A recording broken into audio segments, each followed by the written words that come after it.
Tsara ny iteran'i Jehovah sy ankalazana anaranao ry avy indrindra ary anambarany famindraponao no ny maraina sy ny fahamarinanao no ny alina amin'ny valitory folo sy amin'ny fiondokanga.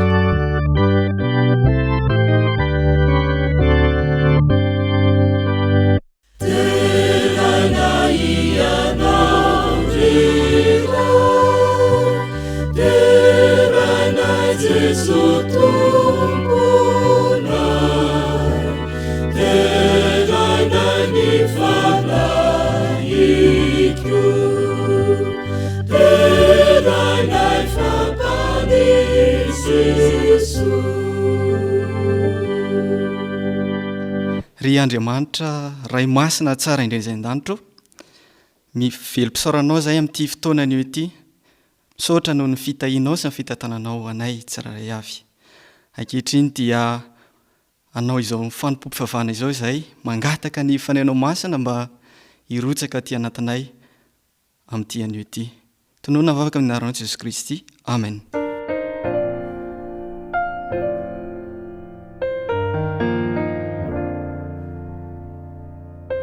Amin'ity sabata ity dia fifaliana ho anay ny manolotra ny arahaba omba ampirarintsoanao. Isaorantsika Andriamanitra satria raha tsy noho ny fitiavany, raha tsy noho ny famindrapony dia tsy nahatratra izao sabata izao isika ka isaorantsika no izany rehetra izany. Ny fiangonana Adventiste avy any Ivoanjo distrika Nambohitra Atrimo Alakamisy no miaraka amintsika ankehitriny ka mahafaly anay ny mirary soantsika rehetra. Ny rariana dia ho sabata feno fifaliana, ho sabata feno fitahiana ary indrindrandrindra ho sabata feno fanasranana ho antsika izao sabata izao.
Sao dia manasanao andray am-piampolinao ka hijery izay voasoratra ao amin'ny Exodosy toko faha-efatra andininy faharoamby folo. Exodosy toko faha-efatra andininy faharoamby folo.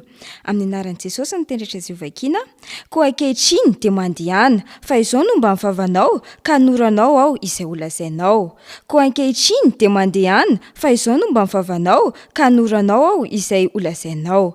Ary andeha vadikitsika am-piampolitsika ka hijery indray izay voasoratra ao amin'ny Jaona voalohany toko fahadimy andininy faha-efatra. Jaona voalohany toko fahadimy andininy faha-efatra. Amin'ny anaran'i Jesosy ny tendratra azy vakiana, fa izay rehetra nateraka Andriamanitra dia maharesy izao tontolo izao, ary ho fandresena izay enti maharesy izao tontolo izao dia ny finoantsika. Fa izay rehetra nateraka Andriamanitra dia maharesy izao tontolo izao, ary ho fandresena izay enti mandresy izao tontolo izao dia ny finoantsika. Amen.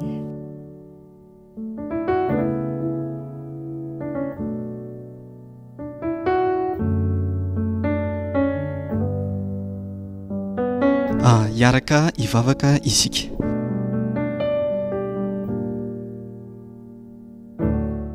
Ry Andriamanitra ray zanaka fanahy masina, Andriamanitra mpahary izao rehetra izao ianao, mpahary ny lanitra sy ny tany sy izay rehetra ao aminy. Ankehitriny izay dia avy miakohaka eto anatrehanao amin'ity andronao masina ity. Ankehitriny tompo tsara sy masina indrindra izay an-danitra dia mangataka ny famasinana avy aminao izahay, mba ho masina tahaka ny famasinana ity andronao masina ity, mangataka ny famindrapo sy famelan-keloka hatrany.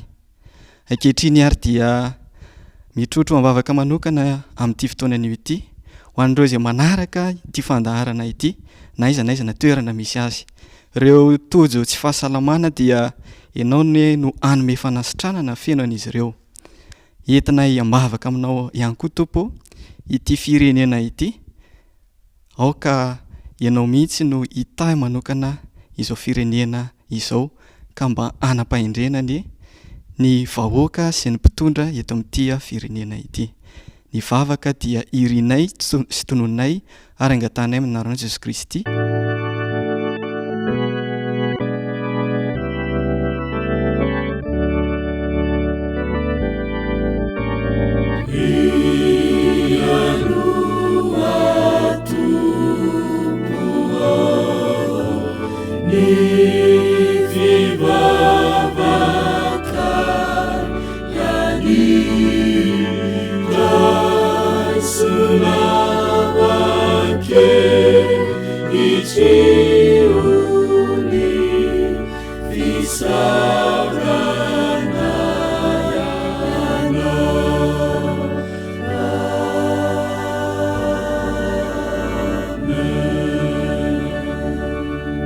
Amen.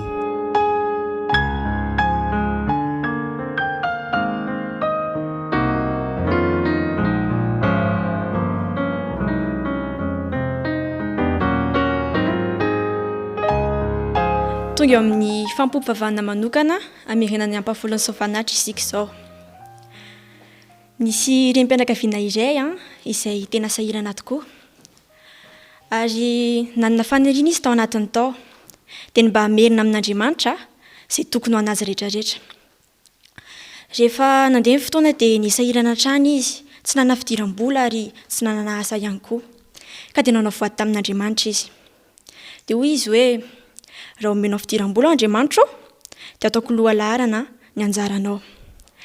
rehefa nandeha ny fotoana dia mivaly no vavakyity rem-pianakaviana ity ary arakaraka ny namezana an'Andriamanitra no nitombony teo am-pelantanany.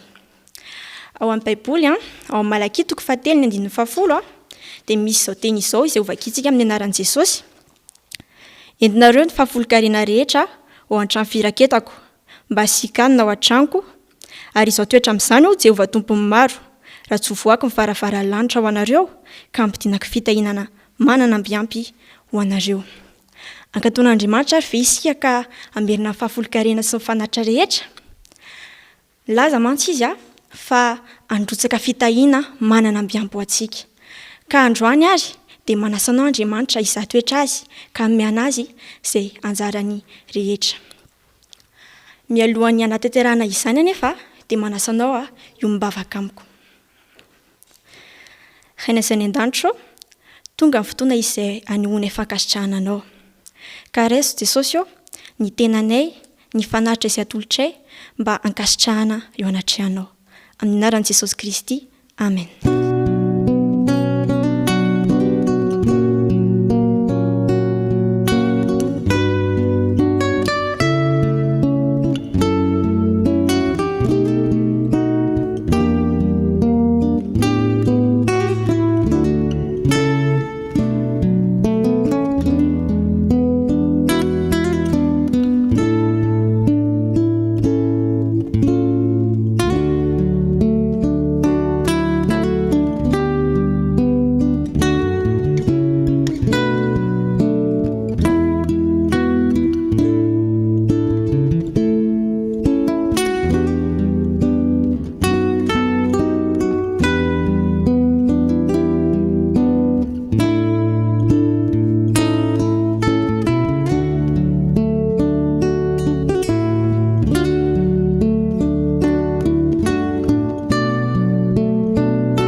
mbola mamerina fiarahabanao any ankizy ny tenako amin'ity anio ity fifalinana hoa ny hitondra ny toriteny ankizy androany.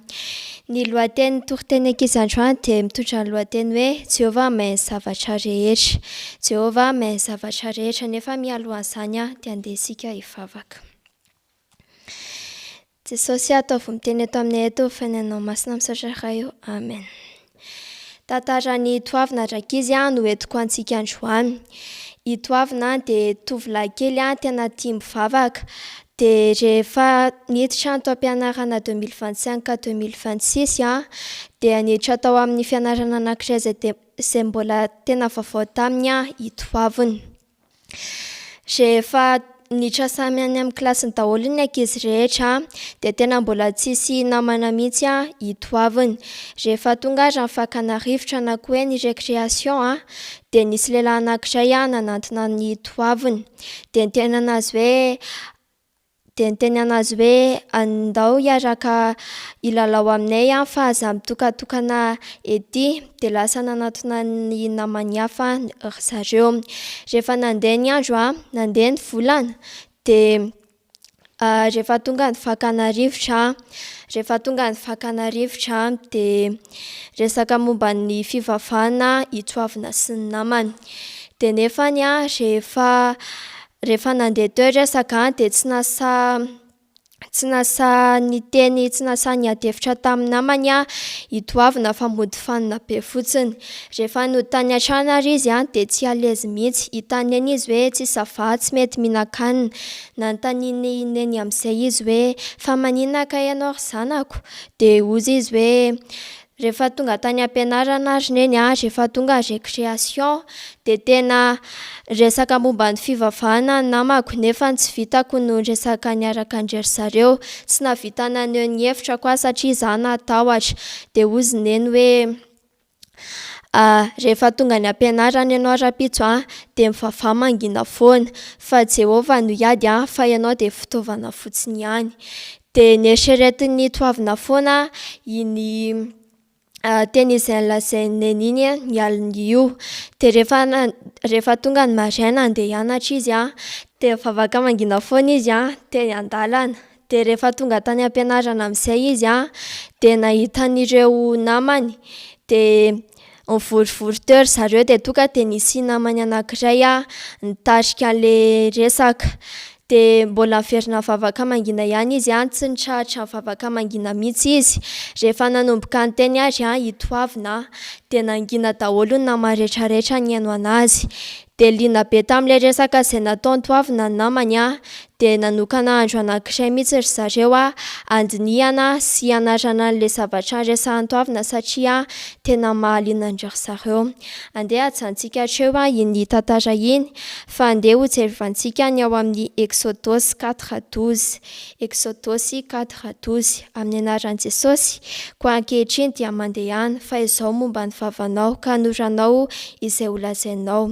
Koa ankehitriny dia mandeha ihany fa izao no momba ny vavanao ka hanoranao izay holazainao. Mety misy fatahorana ao anatin'ny ankizy na tsy ny ankizy ihany ary fa na ny olon-dehibe ihany koa dia mety manana fahatahorana. Mety mitentsika hoe tsy hitantsika izay holazaina na mety mitentsika hoe mbola tsy taonantsika no hitory filazantsara amin'ireo namantsika. Nefa minoa fa Andriamanitra dia miaraka amintsika foana hanoro an'izay zavatra rehetrarehetra tokony ataontsika izy hanampy antsika foana indrindrandrindra amin'ny fitoriana filazantsara. Andeha araka hivavaka isika. Jesosy misaotra anao izay efa nomenao an'iny teninao iny. Tompo mamelanao ny alikamy amin-drafo amin'ny fahampanota tsy mendrika izahay.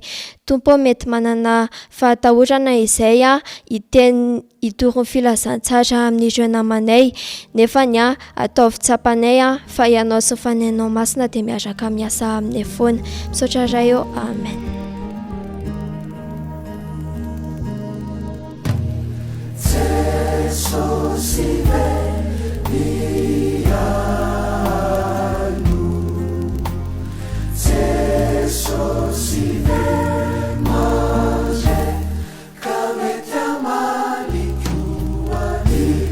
Sei tu puri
Fifaliana trany a no miaraka amintsika amin'ity sabata ity. Naiza naiza toerana misy anao amin'izao fotoana izao anarahanao izao fandarana izao dia faly miarabantsika amin'ity anio ity. Hiditra eo amin'ny toriteny isika. Ity toriteny ity dia nampitondraina ny lohateny hoe inona no adinao. Mialohan'ny andrenesantsika izany toriteny izany nefa dia andeha angataka ny fanamasina isika. Andriamanitra tsara sy masina indrindra izay ny an-danitra, miteneny ianao amin'ity anio ity amin'ny alalan'ity mpanomponao ity fa mihaino izahay. Tononona mivavaka amin'ny anaran'i Jesosy Kristy. Amen. Vao manokatra ny Baiboly isika dia ny boky voalohany hitantsika ao dia miresaka ny amin'ny tantaran'ny famoronana. Ary hitantsika ao fa namorona izao tontolo izao Andriamanitra. Enin'andro monja no namoronan'Andriamanitra izao tontolo izao. Ary rehefa namorona izao tontolo izao Andriamanitra, isan'andro rehefa navita ny asa famoronan'Andriamanitra, dia niteny foana izy hoe indro tsara indrindra izany. Namorona zavatra maro Andriamanitra teto amin'ity izao tontolo izao ity. Namorona sy nahary ny lanitra sy ny tany izy. Nahary ireo zavaboary izay hitantsika eto ambony tany sy any anaty rano Andriamanitra. Nahary ny masoandro izy, nahary ireo habakabaka izy, ary izy ihany koa no nahary sy namorona antsika olombelona. Ary rehefa navita an'izay rehetrarehetra izay Andriamanitra dia niteny izy hoe indro tsara indrindra izany. Noho izany dia tontolo tonga lafatra no noforoan'Andriamanitra teto amin'ity tany izay niainantsika ity. Fa ny mampalahelo anefa dia nisan'ny sopatra izany. Raha mijery isika ny amin'ny boky farany ireo anatin'ny baiboly dia misy teny tahaka izao ao amin'ny apokalipsy. Apokalipsy toko 12 andininy 7 sy ny 9. Apokalipsy toko 12 andininy 7 sy ny 9. Vakitsika tahaka izao ny teny amin'ny anaran'i Jesosy. Ary nisy ady tany an-danitra, Mikaela sy ny anjeliny niady tamin'ilay drakona, ary ilay drakona mba amin'ny anjeliny kosa dia niady nefa tsy naresy sady tsy nisy toerana ho azy intsony tany an-danitra. Vokatr'ilay ady tany an-danitra zany dia voalaza fa niady ilay Mikaela sy ny anjeliny sy ilay drakona sy ny anjeliny, ary io drakona io dia voaroaka tany an-danitra ary voalaza fa tsisy toerana ho azy intsony tany an-danitra. Rehefa midina ambanimbany mivaky teny eo amin'ny 12 dia hoy indray ny tenin'Andriamanitra hoe, ary noho izany mifaliry tany sy anareo izay monina eo aminy, loza ho an'ny tany sy ny ranomasina, fa nidina ho aminareo ny devoly sady nanana fahatezerana lehibe satria fatany fa kely sisa ny androny. Nampalahelo zany dia tonga teto amin'ity zao tontolo izao nisy atsika ity ilay devoly Satana, ilay nandrava, ilay tonga lafatra izay finoan'Andriamanitra teto amin'ity zao tontolo izao ity. Ary hitantsika amin'izany fa lasa tany-piadiana izy ity tany izay iainantsika ity, ary lasa tsy maintsy miatrika ady isika taranak'olombelona. Izany indrindra ry mpanaraka izao fandarana izao no anton'ilay lohatentsika hoe inona no adinao. Vao miresaka isika hoe ady dia misy karazana ady betsaka eto amin'ity zao tontolo izao ity. Vao miresaka izany indrindra isika dia mety ny ao an-tsaintsika hoe ady totondry, fa tsy izay aloha no resantsika androany, fa iresaka ady isika anankiroa. Dia voalohany indrindra izany dia hoe ady eo amin'ny fiainana, ary ny manaraka dia ny hoe ady ara-panahy. Zavatra tsy afaka misaraka ireo ady anankiroa ireo, ary iaina ny olombelona rehetrarehetra niza niza. Eny fa na vao teraka ary ny olona anankiray dia miatrika an'izany ady izany. Andehantsika aka ohatra zany zao.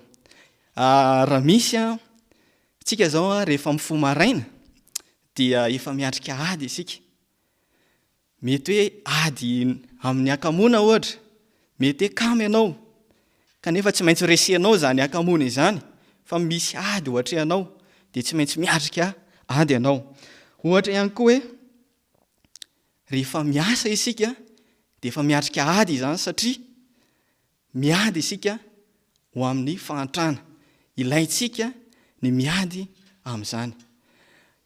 Ohatra ihany koa ady eo amin'ny fiainantsika andavanandro dia hoe ny olona anankiray, ny tanora anankiray na ny mpianatra anankiray rehefa andeha hianatra izy dia miady ihany koa zany izy, satria ahoana? Satria miady ny amin'ny abadona izy mba tsy voambaka. Ao anatin'izany ihany koa dia hoe mihinana sakafo ara-pahasalamana isika, satria miady isika ny amin'ireo aretina maro samihafa izay misy eto amin'ity zao tontolo izao ity. Tsy maintsy miady isika, ary tsy maintsy iainantsika izany ady izany satria noho ny vokatr'ilay ady tany an-danitra. Ao anatin'izay dia tsy maintsy miady isika. Tsy afaka misaraka ho ao teny am-piandohanana hoe ady eo amin'ny fiainana, fa misy ihany koa ilay ady izay tsy maintsy hatrehantsika dia ilay antsoina hoe ady ara-panahy. Ady ara-panahy. Ary io ady ara-panahy io no zava-dehibe indrindra ihany koa. Tantara fohy ao amin'ny baiboly no akantsika lesona amin'ity anio ity, dia tsy iza zany fa tsy inona izany fa tantara izay voarakitra ao amin'ny bokin'ny tantara faharoa toko 20. Tantara faharoa toko 20 vao mamaky ny mijery ny tontolo-kevitra isika dia mahita fa tantarana fanjakana sy mpanjaka anankiray no voalaza ao, dia tsy iza zany fa tantaran'ny Josafata. Ity Josafata ity dia izy dia mpanjakan'ny Joda. Nisy vaovao ratsy zany a zay tatitra tonga tany amin'ny Josafata raha mijery ny tontolo kevitra isika. Voalazan'ity iraka ity fa eo amin'ny andininy faharoa ao amin'ny tantara faharoa toko faharoapolo zany dia voalazan'ity iraka ity fa misy vahoaka betsaka izy avy any andafon'ny ranomasina izay avy any Siria avy amely anao. Rehefa tonga zany ty iraka ity dia nilaza vaovao ratsy izy. Izavy moa zany ireo hanafika n'ity tanànan'ny Joda ity dia ireo Moabita izay vahiny mahery. Eo ihany koa misy ny antsoina hoe Amonita dia izy ireo dia fahavalo ela, ary misy ny antsoina hoe Meonita izay mpiady mahay. Ireo zany no tonga hanafika an'ity fanjakan'ny Joda ity. Dia hita ao amin'ny andininy fahatelo raha mamaky ny tantara faharoa toko faharoapolo isika dia hoe dia natahotra Josafata ka nanatrika tsara hitady an' Jehova sady niantso andro fivadikanana ho an'ny tanin'ny Joda. Hitantsika eto fa raha nare izany vaovao ratsy zany Josafata dia nataon'i Josafata voalohany dia tsy hoe nandeha namory ny miaramilana izy dia namola vola paikady hiadiana amin'ireto fahavalo reto, na koa hoe tsy naka-mpanolo-tsaina izy hoe ahoana ny fomba hiadiana an'ireto fahavalo reto, fa ny nataony voalohany araka ity toko sy andininy ity dia hoe natahotra i Josafata ka nanatrika tsara hitady an' Jehova. Misy lesona lehibe izay ho tsoahana ao anatin'izay. Raha misy zany ny olana eo amin'ny fiainantsika dia ny ataontsika voalohany dia izao hoe manatona an'Andriamanitra aloha. Voalaza eto fa dia hoe natahotra i Josafata dia hitady an' Jehova. Zany hoe ilaina zany ny maka fanapa-kevitra mitady an' Jehova rehefa toja ny olana eo amin'ny fiainantsika isika. Ary voalaza eto fa niantso fifadikanana izy ho an'ny tanin'ny Joda rehetra. Misy lesona hotsoahana ihany koa anatin'izay le hoe miantso fifadikanana. Rehefa tojo olana ianao, mahery kokoa ny vavaky ny maro. Raha misy olana eo anivon'ny fianakavianao, avondroany ny fianakaviana rehetra, andao hiaraka hivavaka ho an'iny olana iny. Aza mitady vahaolana any ankafa fa atony Andriamanitra. Atony izy ho vahaolana ho anao. Raha mijery ihany tsika dia nitoy an'izany tantara izany dia voalaza eo amin'ny andininy fahaenina fa voalaza fa rehefa nivavaka i Josafata izany dia tahaka izao ilay vavaka nataony: ry Jehova Andriamanitra ny razanay io, tsy ianao va no Andriamanitra any an-danitra, ary ianao no mpanapaka ny fanjakana rehetra eny amin'ny jentilisa, ary eny an-tananao no misy ny hery sy ny fahatanjahana, ka tsy misy masakana anao. Misy lesona indray izay tsoahantsika amin'izany ry mpanaraka malala isana. Ny lesona indray dia izao: rehefa nivavaka indray Josafata dia tsy toa dia ny olana aloha no nitenenina teo anatrehan'Andriamanitra, fa hitantsika fa nidera an'Andriamanitra izy. Nanomboka tamin'ny filazany ny alehibe an'Andriamanitra aloha no nataony Josafata voalohany. Inona moa ny anton'izay zavatra izay? Ny anton'izay dia izao hoe mila asehonao aloha zany mila tsapanao ny fahalehibeazan'Andriamanitra mba hahatonga anao atsapa fa kely io olana izay atrehanao io. Izay zany no lesona indray izay raisintsika ihany koa amin'ity an'ity hoe mila tsapanao ny fahalehibeazan'Andriamanitra, mila deraina aloha Andriamanitra. Tsy toa dia ny olana no antom-bavaka voalohany. Tsy hoe ohatra zany hoe hivavaka amin'Andriamanitra isika hoe Andriamanitra aiza ianao amin'izao fotoana izao fa tsisy vary arotsaka intsony ato tokantranonay. Tsy izay zany ilay izy, fa ilaina aloha zany mahatsapa ny fahalehibeazan'Andriamanitra amin'ny fiderana azy. Dia raha toy izy antsika ihany ireo tantara dia eo amin'ny 17 sy manaraka dia voalaza fa mbola ntohany io vavaka izay nataony Josafata io, dia niteny izy hoe ry Andriamanitra eo, tsy anaova no nandroaka mponina tamin'ny tany ity hiala teo amin'ny lohan'ny Israely olonao ka nanome azy mandrakizay ho an'ny taranaky i Abrahama sakaizanao. Hitantsika eto indray zany fa nahatsiaro i Josafata ny fomba nidiran'Andriamanitra atsihatra ny fiainana teo aloha. Ny lesona hotsoahana ihany koa zany dia zao hoe raha misy ihany koa ny olana eo amin'ny fiainanao dia tsarovy aloha ny fomba nitahian'Andriamanitra sy ny tantanan'Andriamanitra ny fiainanao teo aloha tahaka nataon'ity Josafata ity zany. Ao anatin'izay ihany koa raha tohizantsika hatrany ny tantara dia eo amin'ny 10 sy ny manaraka zany dia nanomboka teo amin'izay dia hoe ary ankehitriny indro ny taranaka Amona sy Moaba ary ny tendrombohitra Seira, indro izy mandeha androkantsika hiala amin'ny zara-taninao izay nomenao anay olovanay. Eo amin'izay zany vao tokony asandratsika eo anatrehan'Andriamanitra ny olana izay mahazo antsika tahaka nataony Josafata teto tamin'ity fotoana anio ity. Eto zany dia ambara zany ny olantsika rehetra, ambara amin'Andriamanitra mihitsy. Amin'ny mahandriamanitra an'Andriamanitra dia zao fatany ny olantsika na tsy miteny aza, fa ny lesona lehibe izay tsoahana ihany koa zany amin'ity anio ity dia hoe mila lazaintsika amin'Andriamanitra mihitsy ny olantsika, mila madio fo eo anatre an'Andriamanitra isika. Ao anatin'izay dia nisy ny valiny izay nomen'Andriamanitra manomboka eo amin'ny 17 sy manaraka, dia nisy valiteny izay nomen'Andriamanitra tamin'ny alalan'ny mpanompony antsoina hoe Jahazela, izay nisy ny fanahy masin'Andriamanitra ary io mpanompon'Andriamanitra io no niteny hoe mianohy ianareo, izao no lazain'i Jehovah, aza matahotra na mivadi-po noho izao maro be izao, fa tsy ianareo no hiady fa Andriamanitra. Io le teny fikasan'Andriamanitra hoe aza matahotra hozy izy.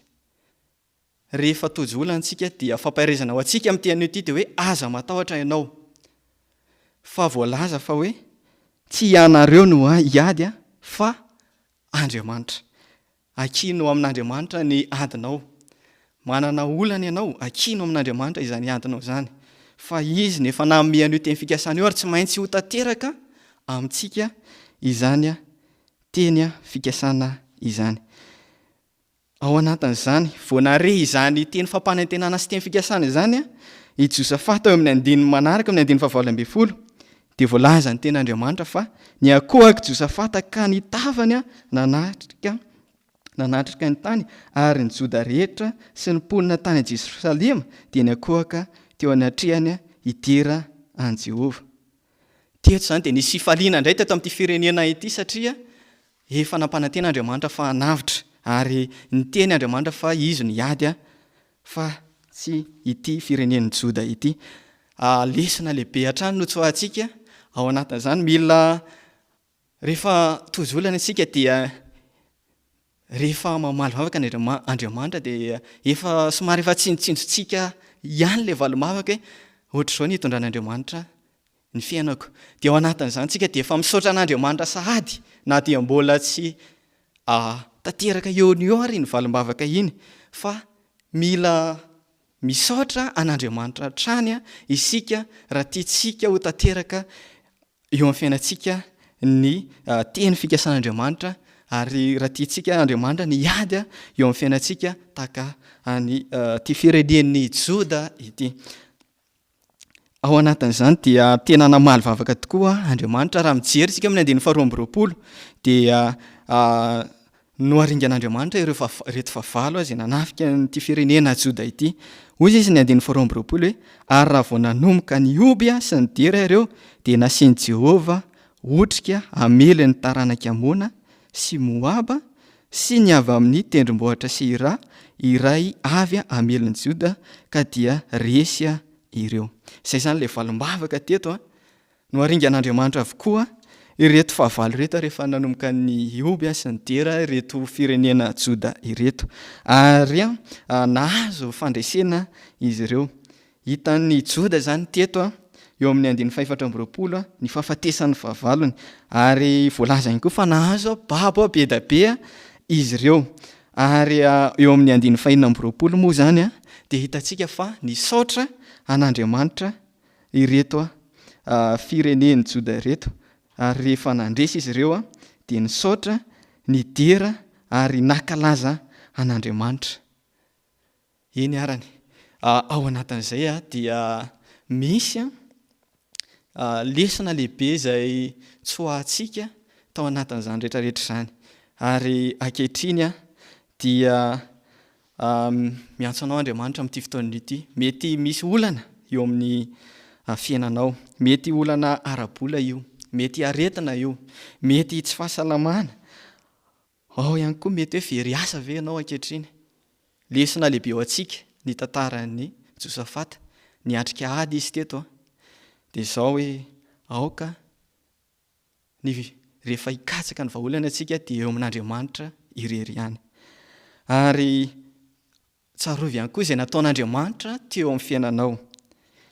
Ekeo ny fandaharan'Andriamanitra, ary misaora mialoha ny amin'izay mety ho valim-bavaka rehetra izay omen'Andriamanitra atsika amin'ity anio ity.